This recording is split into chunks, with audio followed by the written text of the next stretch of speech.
formal introductions. So you want to introduce yourself? I don't want formal introductions. You Introduce yourself. My name's Alex. I'm a full-time graphic designer. I work from home, but my agency is based out of Canberra. Mm-hmm. I work for the Mark Agency, which is essentially a full-service agency that covers everything from social media, websites, posters, full campaign stuff. And I'm based in Wollongong. Yeah. So for those that don't know, Alex used to work with us. So yes. He was my gun designer.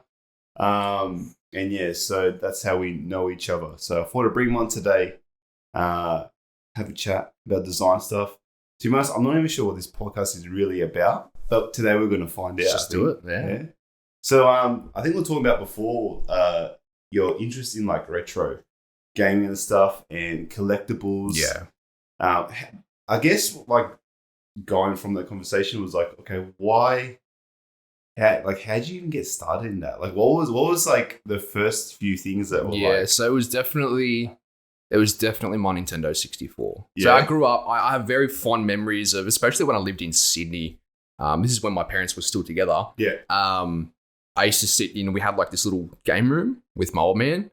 We used to sit in there. We used to play the N64. I mean, we used to get up and go to Video Easy and hire the N64 cartridges and slap them in, and we'd sit there and play for hours, like Mario Kart and Super Mario 64 and The Legend of Zelda.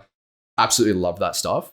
And then it sort of got packed away as I got a little bit older and things happened. I ended up moving to Wollongong with mum and my sister. Moved away for a little while, and I think it was to study from memory. So I ended up studying graphic design after high school for 3.5 years with the design center at Enmore. And it was just, I was like, you know what? I kind of remember playing my N64 and I was like, where's that stuff gone? And I queried mum and my sister about it, and they were like, oh, I don't know. So it ended up disappearing conveniently. But it was from that sort of my, I'm pretty sure if I'm going to pinpoint a spot that my collectible habit sort of started. It was, I miss playing those games. Like I'm a massive sucker for nostalgia, so I really wanted that kick again. So I thought, I'm going to track it down. Ended up finding one of the original N64s. It wasn't mine. I bought it online somewhere. The chick was selling it for like $100 with like 4 games. Yeah. So I drove over to, it was, funnily enough, it was in Enmore again. Drove out of Enmore at like 8 o'clock at night with my partner. Picked it up, slapped it into the wall, plugged it into the TV, and off I went. It was sort of from there that my collectible stuff started, because I was getting that nostalgia kick again that I absolutely loved. It sort of stemmed from the N64 stuff to the Game Boys. I remember playing Game Boy Color.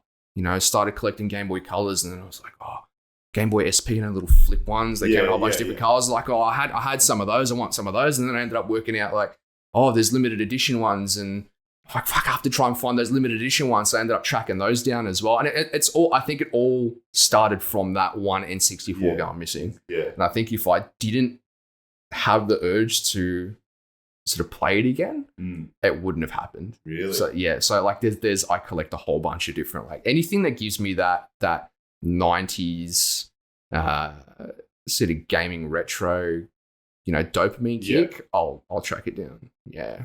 It's bad. It's really bad. Well, that's the thing, man. Like, I think we were talking about before, like what you get, like in terms of that dopamine hit and why. And for me, like I didn't really have that in terms of collection, but it was more activities and stuff. Yeah. And like for you, like it was more. What was the thing that was giving you more like? It was there, like it's a physical object that you have. I think I'm the type of person that, like, I've never gambled in my life. Like I've never slapped not even $5 on a machine. You know what I mean? I just refuse to touch it. I'm too cheap. No, there's no way, because I'm the type of person that likes to know where my money's going. I like to see a physical manifestation. If I'm throwing my money into the void, I want something out of it, right? And I don't like knowing that I've sort of wasted money. And I often sit there and I go, well, maybe I should like sell this stuff because I wasted all this money. So I haven't wasted it. It's gone towards something that's giving me some sort of pleasure. It's I don't know. it is that I also like to surround myself with things that give me sort of some sort of inspiration, I guess. And I've always been the type of person that has thought, I don't want to turn into some old cynical dude that's always complaining about stuff. It's happening. But if I can prolong that process, if I can surround myself with things that bring me joy, I will try and do that. And I think that's where the rest of that collection is kind of has come from. So it's sort of like creating like a cool, the environment factor too. So you're setting up your own environment with positive things. Exactly. Stem that dopamine. Yeah, exactly. Yeah, cool. And I find especially working, full time from home, it's both a blessing and a curse. There's upsides to it. I mean, you know yourself. There's upsides to it, but there's also massive downsides as well. Like you get less exercise, you're leaving the house less. You're spending money on Uber Eats, and like you're blowing cash where you shouldn't be. So if I can surround myself in an environment where I keep myself happy, as opposed to just like, I don't want to imitate an office environment. Yes. Where everything's all sterile and bland. Because you don't wake up in the morning and you don't want to be in that environment. Sort of, I guess, unintentionally, I create an environment that I want to be in through that sort of collection hobby that I've got. Yeah, 100%, man. Like I'm the same. Like environment is such a big thing, and it's also prompted me to move out here. Like in terms of having a separate studio instead of working from home. Like I'll work from home for a long time, for years. And back then, like we didn't go through lockdowns and stuff, so it was sort of not seen as normal, or not as normal, but I think it was either me personally thinking it was like, oh, maybe you think like might not take me as seriously because I did work from home. Yeah, but I loved it. It was great at the time. I had it in, like you said, like the environment was super important. I had the whole room dedicated. It was properly set up, and it was really good during that time period. And I think a lot of people, and you tell people that, okay, I work from home, and a lot of times they're like, oh man, that's so cool. They think of all the positive things, and there's a lot of positive things that come with it. Yeah. But I'm glad that you sort of brought up, those things where, that aren't as great. Yeah. And I think that's with everything. Like if working from and out of an office, there's positives and negatives, and working, in from home, there's still negatives there. You need to learn how to. I think the thing that I've found working from home is you need to very quickly learn how to moderate. So everything in moderation, right? Yes, working from home is fantastic to a degree, but you have to also realize you are working from home. Generally when you think of work, you kind of want to separate those two environments because you want to have that opportunity to kind of decompress and de-stress after a hard day before you get home, especially if you've got partners and stuff that live with you. Like the last thing you want to do is hop off that computer at home and, have an argument with your partner because you've got the shit at something that's happened at work. That's right. At work. So, there's that's definitely a massive downside to working from home is you don't get that opportunity. Even just sit in your car for 10 minutes to drive home, decompress, listen to a bit of music, shut yourself off from the outside world for the most part, and not have to really think about anything other than driving. I suppose we feed into this whole other problem we have. That was the first thing I noticed as soon as I moved out here and separated from actual where I live. I noticed that first thing in the morning, I'd like sort of prep my brain, get to work, and then once I left, I'd decompress, and it was awesome. Like, even if there's a bit of traffic, but that still gave me time to be like, okay, decompress the day. And so I really liked that separation. But like that's because I didn't have that much during the beginning of Black Week Creative. So 100%. Like exactly like you said, like it was at home. The only thing separating me from from the office to my actual physical bedroom was like 2 meters. Yeah. You know what I mean? And luckily, I had to be very strict with myself and be like, okay, once work is done, it's done. You need to let it go, yeah. I had to be very strict because I could tell that if I was, if I let it, let things slide and be like, I'll just spend another, extra hours here, another hour there. And, in the beginning, I had to do that because obviously starting a business is different. You have to put those extra hours. But later on, I saw like I have to be very strict like I have to be very disciplined with my time and not be very, not go over and fall into the trap of, I'm just from home, I just do it. Yeah. I just keep working here, keep working there. And next thing you know, like you haven't seen your partner all day, and I remember as well, I got, I put on a bit of weight as well. Like it was crazy. And then, cause I look at old videos from the old YouTube videos, like from the beginning, and I'm like, oh my God, I didn't even notice I was that big at the time. And I wasn't big, but like for me, like I'm sort of healthy person, I think. And I was like, damn, man, like there's just a difference. It was crazy. So it's that you lose that opportunity to, it's hard to separate work from sort of your home life when you are working from home. So, when you've worked from an office all day, you get in the car, you drive home, you can kind of sit there and you go, okay, well, I get to spend a little bit of time here now, but I wouldn't mind getting up and going to the gym or whatever else it might be, right? I find having that little bit of that void between being at work and being at home allows for that. You kind of want to get up and do something. I guess it's really weird. Like I used to be of the mentality like, oh, if the last thing I want to do right now is if I'm working in a studio or something, last thing I want to do is drive home, spend an hour or two at home, and get up and go to the gym. Yeah, but it's at that stage now where, okay, I'm working from home. You very, very quickly, because you are in a space that you're relatively comfortable with, and because you've been there all day, it's hard to at least for me to kind of motivate myself to then get up and go to the gym. It sounds counterintuitive. Yeah. But it's like, I've just finished work. I'm at home already. The last thing I want to do is get up and go somewhere else. Yeah. I just want to stay here. I just want to chill out, because I know I'm gonna have to wake up and do it again in the morning. I found that once I was out here with training, it was a bit harder. Because I was like, I had to the drive. It's like because you've got a decent. Yeah, you got a decent. So you get home and it's like if there's sessions like earlier sessions or something, like damn. Quickly just get ready, go. You know what I mean? And it's weird because I'm more or less the opposite. I think in that when I was studying martial arts, the most exciting part of my day was getting home from work elsewhere that wasn't at home, having that hour at home and then getting ready to go and do training and then come home again. I don't know what it was and I don't know why I was that way.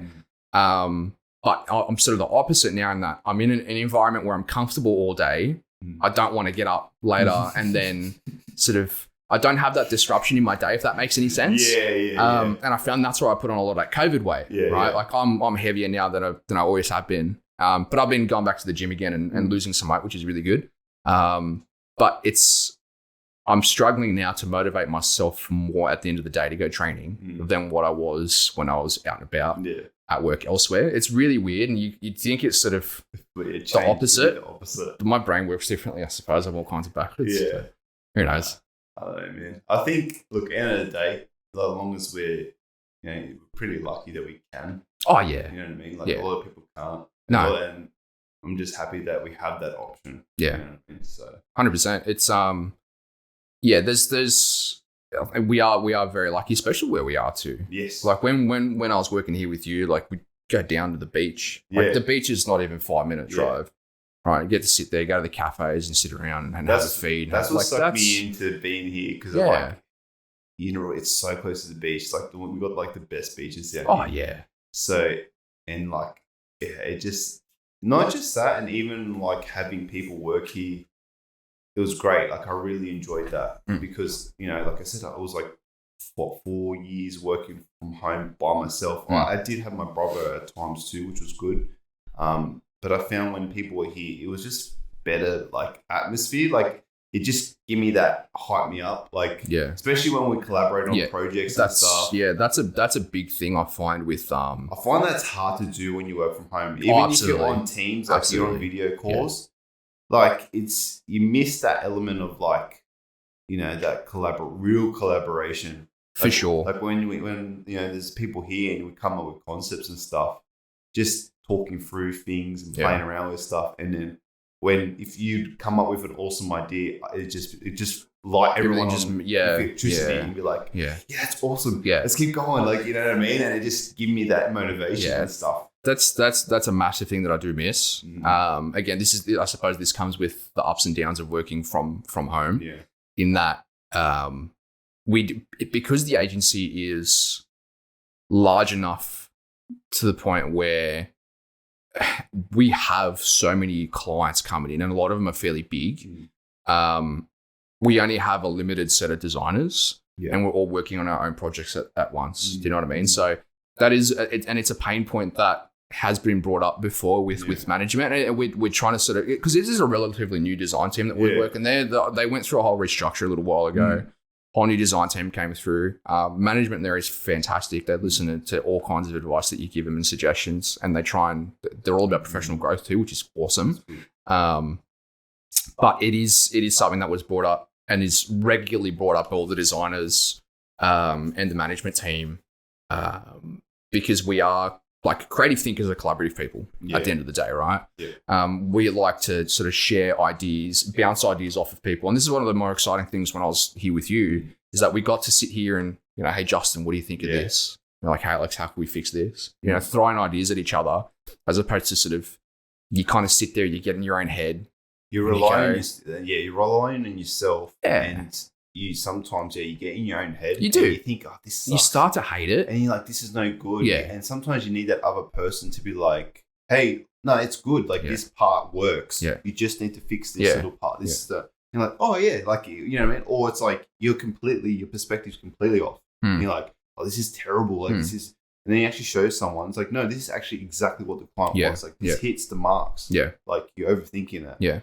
Yeah, It's missing that collaborative part is really hard, and it is something we're trying to figure out how to work through, because the business, I'm finding that the boss is very sort of innovation focused. He's always trying to evolve the business, sort of like yourself. Yeah, so always try to evolve the business and always trying to find processes and ways that we can improve for not only the clients but for the designers, even accounts and the social media team or whatever it might be.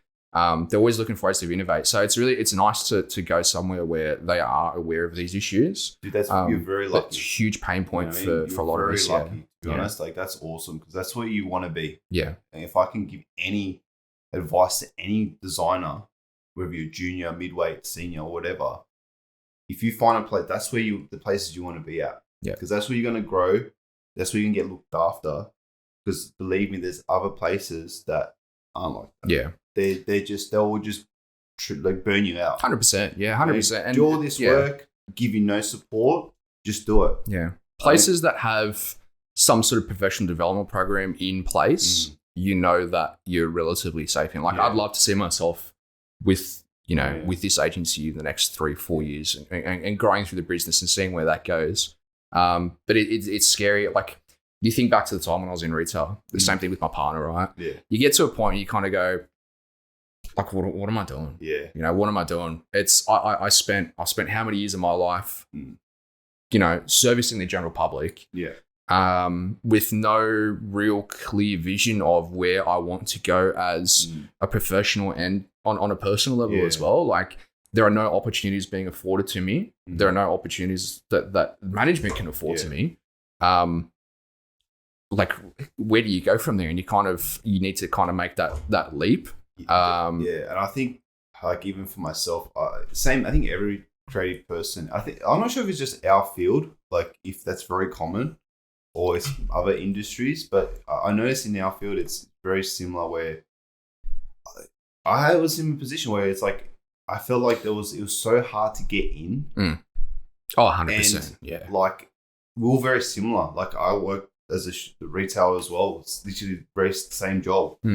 And it got to a stage where I did it for so long. Like, I had that job since high school. Like, you know what I mean? And it got to a stage where, man, like, if I keep doing this and I don't really keep actively pushing to try and get out, I will stay here. Yeah, 100%. Like, I saw myself staying 100%. In there. That happens to a lot of people. And I don't even find that it's like, I don't think it's specifically our industry, because I know a lot of people that are stuck in that situation where they become comfortable with something, comfortable in the sense that they know it's, you're going to get paid. They know the work's there, right?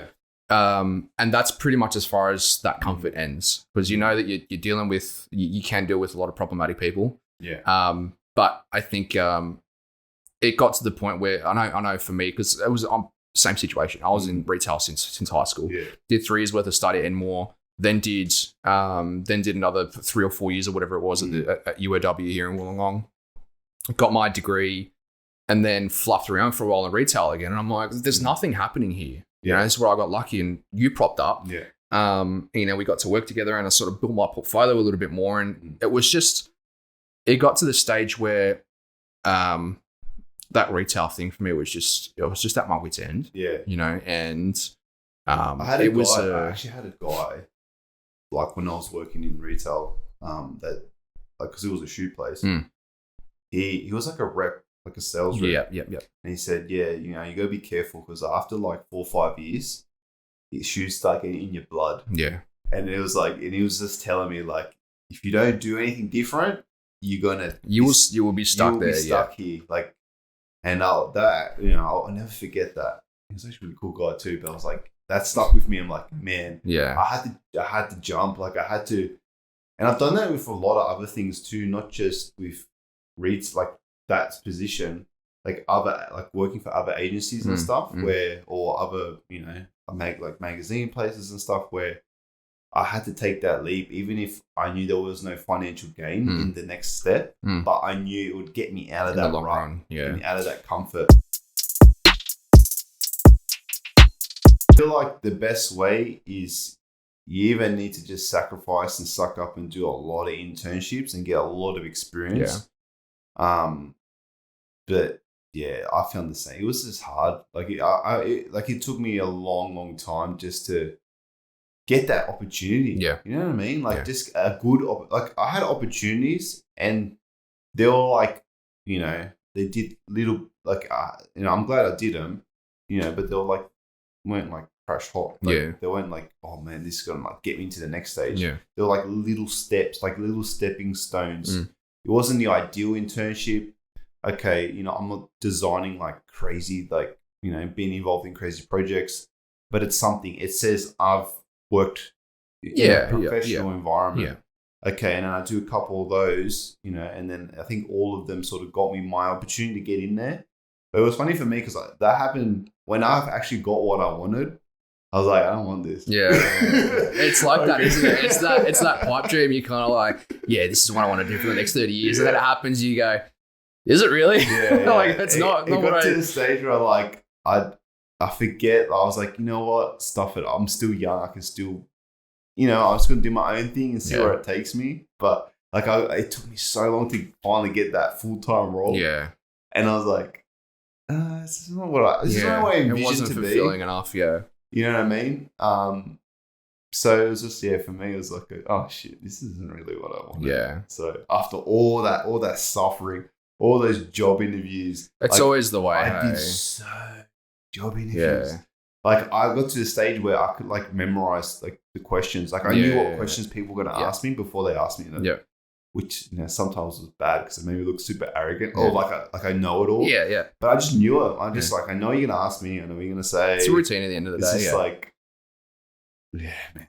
The design industry is, it's like once you're in though, you're good. Yeah, your portfolio grows relatively quickly, especially with like when you work at good places and you get a good portfolio. That's where I feel like you get 100%. Like I had a relatively small-ish portfolio. Like I did work for some local places and some guys across the other end of Australia. It wasn't a huge portfolio, but when the opportunity came up to work with these guys, it's exploded exponentially to the point where I don't even know anymore how many clients I've touched on. In the last, I think I've been working with them full time for maybe moving into the 4th, maybe 5th month. I don't know.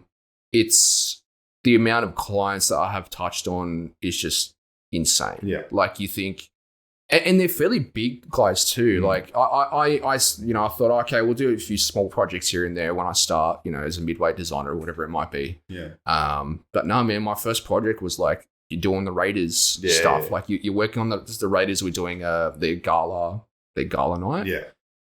And they were like, well, you're going to be doing the animation for the video that's going to be playing there. You're going to be doing this. You're going to be doing that. I'm like, shit. Like, have I just dived into something that I'm not capable of actually doing? Like, have I overpromised and underdelivered at this point? But you learn fairly quickly. But like your Raiders stuff, like if any of you guys that are watching are Raiders fans, and get any emails and stuff from any of the EDM stuff that's coming through, that was all me. Or 99% of it was all me. Yeah, it's your boy. Any of the membership packs, like if you guys buy any of the membership packs, it'll come in a nice packaged box. That was myself. All the merchandise and everything that was in there is pretty much all done by me. Like we've worked with the Australian Defence Force. We've done multiple projects with them. Like we have the opportunity to work with the Australian Space Agency. It was a very, very, very steep learning curve. And I'm still learning heaps. And like I mentioned earlier, like these some of these projects that we're touching on in terms of like property development and that sort of stuff, like tenders that we're putting together for them, like $3 billion tenders. Like that is insane to me. You know? I don't even know where I went with that tangent, to be honest, but I'm like... But that's good because it sort of makes me want to bring up the difference between, like, that gap between those bigger agencies and, like smaller agencies like myself and stuff. What do you see in terms of opportunity there in that space, like that gap between the two? When you're talking about what? Like, I suppose... Like, in terms of... I don't know, like, in terms of... how things are done. So I think one of the biggest learning curves for me is time management. Right. And how much time is allocated to specific projects. Right. We in a smaller studio or a smaller agency, you might think that you sort of want to get stuff out relatively quickly to try and get more work, right? But I kind of miss that.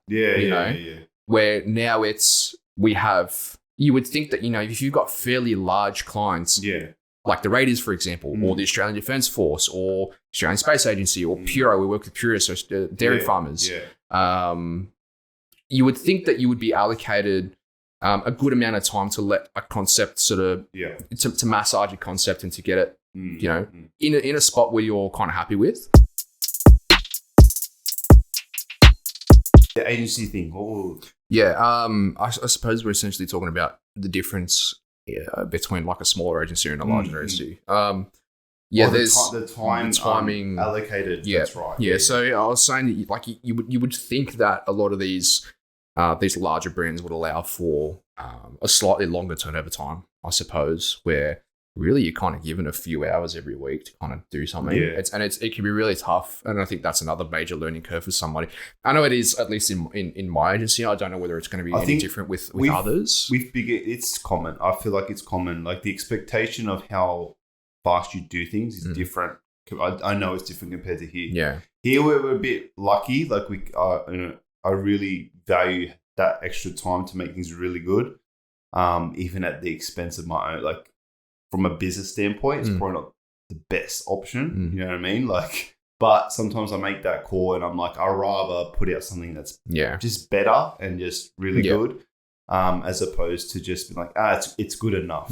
Like, you know what I mean? In theory, like the whole idea of Black Bear Creative, I really wanted to focus on just creating really good stuff. And you know what I mean? And that sometimes means that I have to sacrifice a bit on the profit side of things, but it's just but that's very common.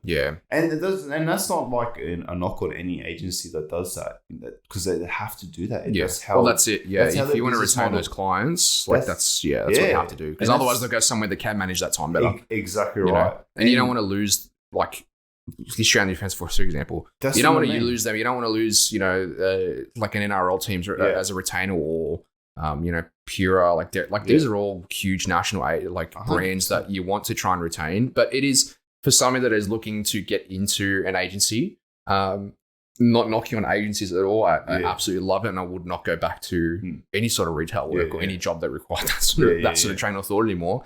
But there are some pain points that you as a designer and even as an agency will need to try and address at some stage. you need to learn how to manage your time better. And there are opportunities for pushbacks as well, I guess, because, we're all on the same team at the end of the day. And we all want to try and turn out a good product that's going to keep the client happy. And, we need to learn how to, like, number one, we need to sort of manage client expectations and temper their expectations a little bit. We don't want to overpromise and underdeliver, because at the end of the day, they're going to turn around and find someone else that can deliver better. But as a designer, you really need to learn how to, you and I are in the same train of thought when it comes to, and I think most designers are. We want to create something that we are as close to 100% as we can be happy with. Right.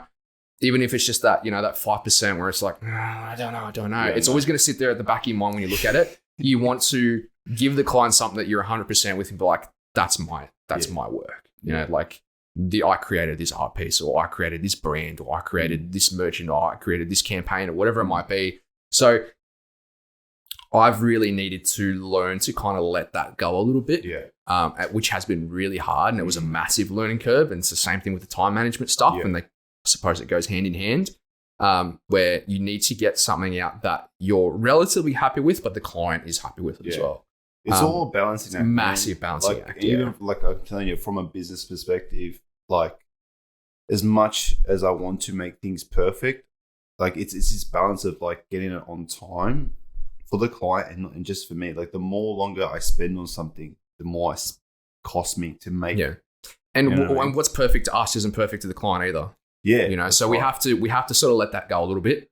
We don't have time to massage that out. You'll be surprised like how little clients care about certain things. You know what I mean? And that's just the artist in us. That's just the creative, the designer, where we think we see certain things that aren't there that most people don't see. You know, and like you talk to the client, you'd be like, oh, if you could have that conversation, you'd be like, oh, I wish I could have done this X, Y, and Z. They would have been like, I don't know what you're talking about. Like it's fine. Like the function, it does the function. And I think, it's helped me over the years to realize, that you don't want to go too far from function, because you lose that spirit, that creative energy in there. And you also don't want to go too creative where it's like it doesn't functionally work. Therefore, it's pointless, because every time you're doing anything for a client, especially if it's a business, B2B, it's a problem. They have a particular problem they want to solve. If you create something that's, looks nice and cool and like decorative or whatever, if it doesn't essentially solve that problem, then it's like, well, it's a wasted exercise. What do they care? What do they pay for? Like they want a result at the end. So it's this weird little balance. But I think you go too far on the other end and it's just pure function. It's boring. It's cookie cutter. I think that's where you start to dive into, at least from my perspective, like Fiverr type territory. That's what I mean. And you start getting to it, and I don't want to rat on anyone that does do Fiverr stuff. Because like, again, creative industry is really hard to get into, and if people are making a living off that, or at least trying, getting by, more power to you. But I feel like that's where that sort of, it's hard. Like, I don't want to I don't want to rat on people that are on Fiverr, because it's definitely not the case. But it's an interesting place in the industry, and it's kind of sort of, I think it kind of came about through necessity, because design can be quite difficult to get into. Not even just that, like from a business perspective, it solves a big problem. Like design can be expensive. Not all businesses can afford a proper professional designer. So it's not a case of like, just give it to them, you draw something up and it's done. Design doesn't work that way. And those type of clients don't care too much about what things look like. And if that's the case, go for it. Use a space for it. Go use a Canva. Go create your own stuff. If it's not important to you, and more speed and execution is more important, go for it. Like that's no problem. But that just stemmed another thing I really want to talk about is AI generated images. It's funny you bring that up, actually. Because I seen you post something about that, and like that's been a huge and a very fascinating part of sort of my research, maybe, for lack of a better term. How did you get to use the software? Because you need to sign up or something. So it was DALL-E. DALL-E that's 2 it. specifically, That's it. through Open Labs, they do. They have an artificial intelligence, like a deep learning algorithm software type thing that essentially pulls from my understanding, it pulls from essentially all of humanity's history in terms of imagery or whatever it might be on the internet. So anything that's accessible to us is, I believe, accessible to the AI. That's right. Yeah. So it has this huge library of things you can pull from, and essentially, for those that don't know what DALL-E does, is you put a prompt in. So you could say, raspberry lemonade can of V throwing a javelin or something, right? You type the prompt in, and essentially the AI trawls through the internet and finds images that have some sort of metadata that match that prompt, and it mishmashes these images together to create what you were envisioning. And it's mental in some of the instances, like I've seen some really insane ones. It's scary, like scary accurate, and this is why. So I don't know what it's like now, but I know a few months ago when I got access to it, I was waiting for about 3 months. So I'd signed up to it. Yeah, I'd signed up to it and ended up completely forgetting about it, to be completely honest. And then I got an email one morning, like 6 or 7 in the morning, saying, "Hey, look, you've been invited to participate in in DALL-E." And it's scary, man. And they needed to. The reason that they sort of are slowly opening it up to people is because of the implications that AI might have and image generation might have on society to a degree. And the industry as well. Industry, yeah, because like you can imagine, like, if this stuff is that, like some of the stuff, it turns out photorealistic, like scary photorealistic. You put it next to somebody that's like, you could say, a vintage photograph from whenever, and apply it to a photograph that was actually taken at that time. You look at it and you go, shit, like these are scary accurate. And there are only in some instances where some artifacts are a little bit just slightly off. But man, like, can you like really create some scary, like you can make a world leader look like they're doing something that they really shouldn't be doing. I didn't even think about that. That makes sense. So they're sort of like stagnating the rollout and just saying, okay, what are people doing? They're very slowly trying to figure out how to stop that from happening. And see when those issues come up. Like what do we do? Like DALL-E, for example, doesn't allow for you to any explicit imagery. They've not done, because again, obviously the implications like you think of like deep fakes, true, and that space, right, and sort of the nasty stuff that can come from there. Same sort of thing with DALL-E. That it's a scary but very fascinating technology.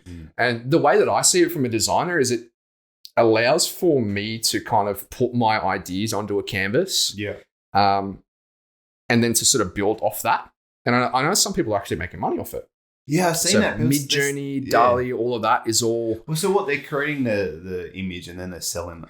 Yeah, so if you've generated an image through DALL-E or Midjourney or whatever some of these other AI apps, I know Google's doing one as well, which is also fairly good. I went on some like lamer ones. I don't think they were as good as DALL-E. Yeah, there's some. I think it also depends on what you're searching to. Oh, for sure. Yeah, you want to really kind of be as descriptive. I know with DALL-E, you want to be as descriptive as you possibly can in terms of like mediums, art styles, whether it's mimicking somebody's art style, for example, like whether you're doing a surrealist type thing or whether it's Bauhaus type stuff as well. It's really like, it's terrifyingly powerful, but it's also fascinating to see that's where technology is going, because I've done a couple of pieces just personally anyway, where I've had an idea that sort of sounds cool, but I didn't really know how to put it onto paper.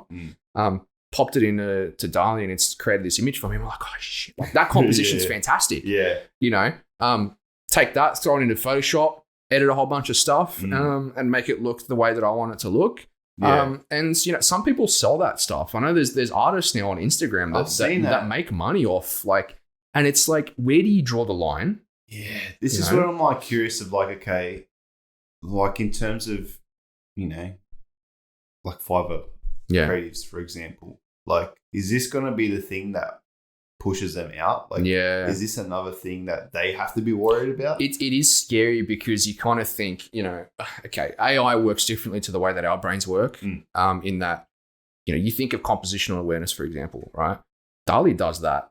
Like, scary good. You'd think like, you understand the whole idea of, when you're taking photographs, the 3/4 thing, whatever it was.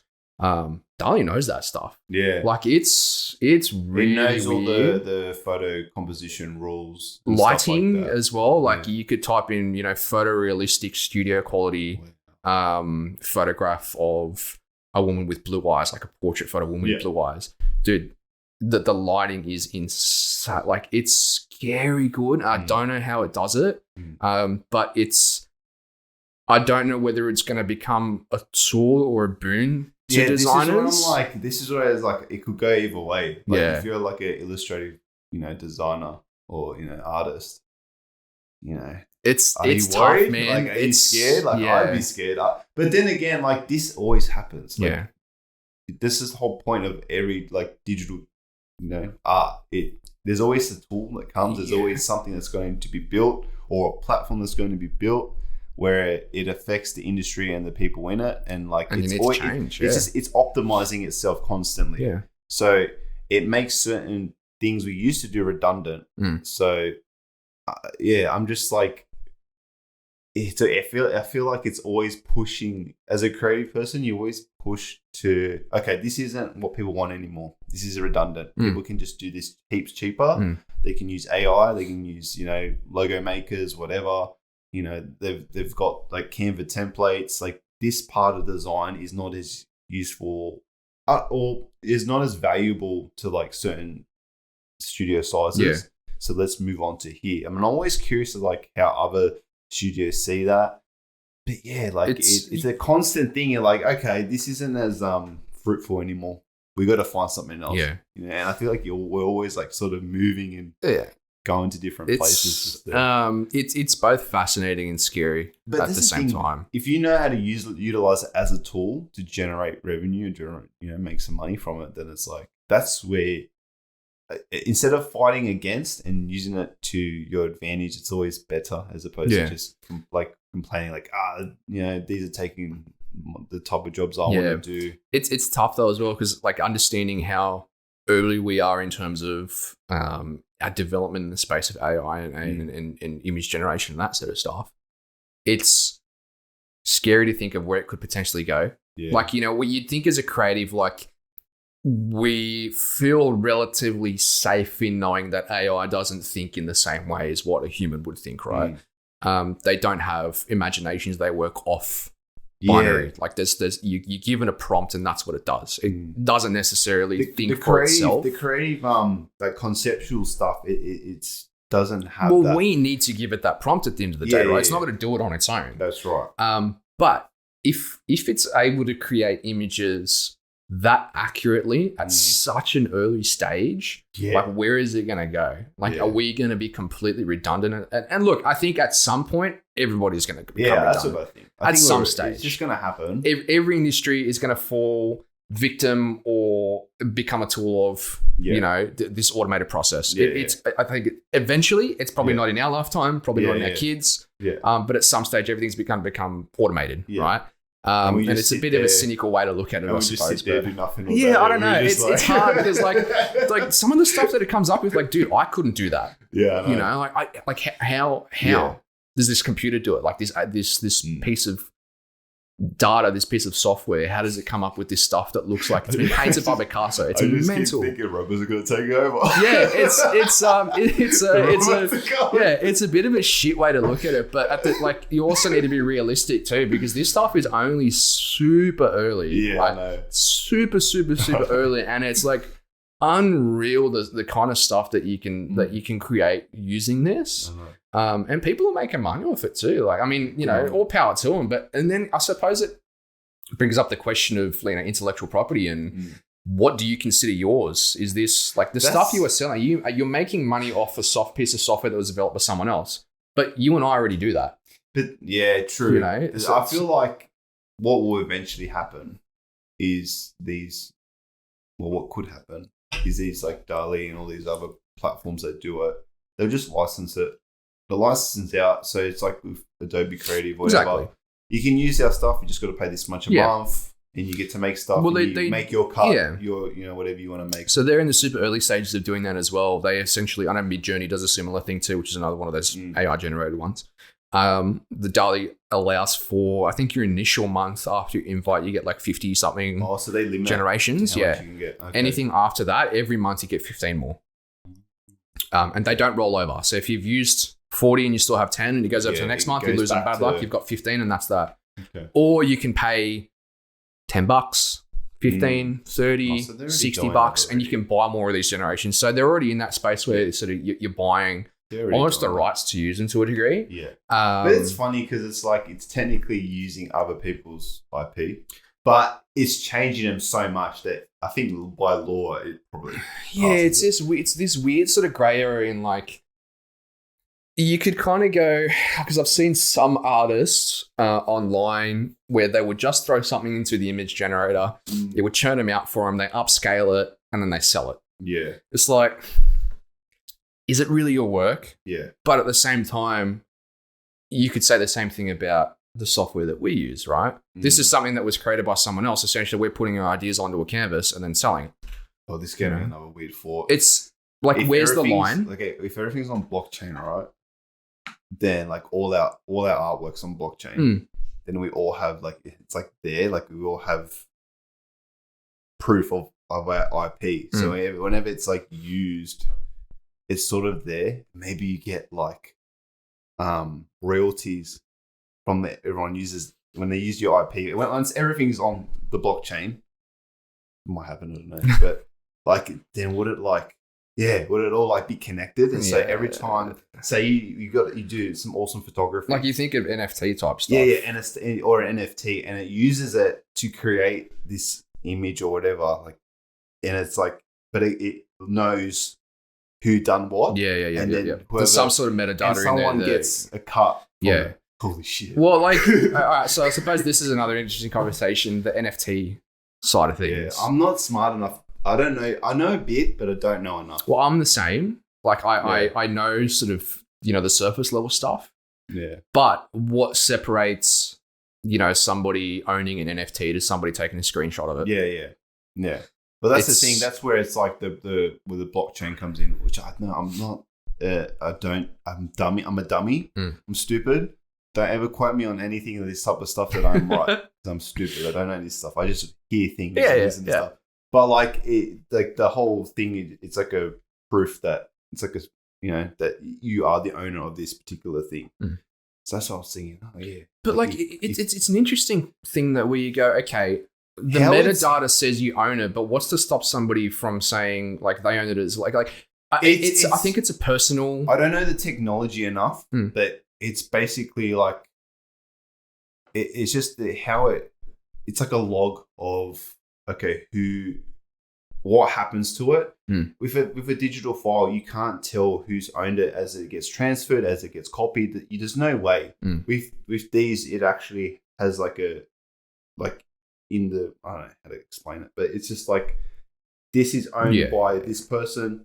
Then this got bought by other person X, and then now they own it. The original creator is still there. Like it's all that information is always within it. So do you think that this is something that will take off, or do you think this is a relatively niche sort of market that it's like for only people that really care about that sort of stuff? It will. The ways it's used, I think it will be different. Like I've listened to a couple things and a lot of other people talk about them, and I'm like, what I gravitate to is like how obviously the blockchain technology that's going to be used. That's going to be like every day. Like that's going to be super important. That has so much uses in terms of business and in terms of how things are done, how people pay for things. NFTs, I'm not smart. I don't know enough, but because they want to put them in video games and stuff as well. How they are utilized in terms of like marketing, in terms of like there's opportunity there. There's a lot of opportunity where companies can do that. Like I'm not the person to talk about it because I'm not smart enough about that. But there's heaps like there's opportunities there. Not just how we currently see it now, how people trade, because it's based off like crypto and all that. Yeah. I don't know anything about crypto, but to me, it's like it is what it is. I'm not too interested in that because it's just all make believe. It's like stocks, but with stocks, there's businesses attached, there's companies attached to them. So it's like I don't know. It's all up. That's why it's all up in the air. Next thing you know, it's down. Everyone's like crying that everyone's lost so much money. So I don't even go near it. Yeah. There's no point for me. But yeah, that's where I see it. That's where I see how that would work is more the blockchain technology. That like, I think most people would say the same thing. That's where the value is. And because especially as everything's all digital, you need a way to prove who owns what this file, where the journey, the ledger, of what's been happening, and it's too much. It's a strange space. There's a lot of digital stuff that's emerging now. Yeah. We're just getting old, dude. Like we're in our 30s now. If you asked me when I was like 10 that a computer can create an artwork by itself, I'd be like, actually, no, if you asked me if I was 10, I'd be like, yeah, that can happen. Like robots are pretty cool. Like if you asked me like if I was like 12 or like a teenager, I'd be like, what? No, it's impossible. Well, yeah, it's there was an example shown by one of my co-designers of DALL-E generating album art and covers that would mimic like the realistic stuff. Yeah. You could not tell the difference. Like the composition is different in terms of, where like you think of a vinyl, where the cover is or whether the vinyl's hanging out the side or whatever. Yeah. That's different. Like the environment that it's in is different. But in terms of the art itself, it's all generated, but it is so indistinguishable from each other. It's unreal. It's a fascinating space, and it's interesting to see whether it becomes a tool for us or something that's going to work against us. Which is why I think a lot of these AI sort of places are kind of slowly rolling out access to people. Yeah, makes sense. I think it's a smart way to do. There's a lot of bad that can come from it if you think like propaganda, for example, especially with wars and stuff, and what the 100%. Like the geopolitical situation is now with there'll be all over the place. Yeah, so many things. You could create some really nasty stuff out of it and create a lot of problems as well. But it's interesting to see where it's going to evolve and how designers and agencies or whatever it might be evolve to implement that sort of stuff, or how they're going to police it or whatever it might be. Because it's out there now, man. Like that's it. AI image generation is there, and it's only going to evolve. Yeah. And we need to learn to try and work with it if we want to survive as an industry, because I think it's like your everyday Joe Blow that has no design knowledge at all can create something that looks like you've sat there for 3 months and painted. Yeah. You can make it look like it's been painted with like thick, oil paint types. Like it's like you saw that image I posted of the dog with the top hat and the cigar. Crazy. Like, dude, it literally looks like someone just sat there and painted it. Yeah. And it's weird. Like, we have to. Industry is changing. The digital space is changing. We have to try and evolve with it. Otherwise, you get left behind. The robots are coming. They're coming. That's it. It's a scary thought, but it's exciting too because it's absolutely fascinating. Yeah. Fascinating. Yeah. Oh, man. I think we should leave it there. The robots are coming. We're all going to get kicked out of jobs. Yeah, we're going to be like that 1984 style. Yeah, we're just going to be. No, everything's going to be all done for us. We're going to be all stuck to a chair. And just it's going to be objects that give us life support. Yeah, it's going to be. We're becoming an Orwellian society slowly. That sounds very cynical, but no, it's it's interesting. It's exciting too. Yeah, it is. It's exciting. The opportunities for us, I suppose. 100%. Yeah. No, man, I appreciate you coming today, man. Thanks for having me. It was good fun. It was a good solid session. I'm sure we could pat on forever. Yeah, we could keep going, but I think these batteries are about to die. So, I appreciate you coming. All good, man. I also want to say thank you to Min. Came in on the Saturday. Respect, man. I really appreciate that. And I hope everyone enjoyed this podcast and got something out of it. And hope we do some more. Yeah, sweet. All right. Done.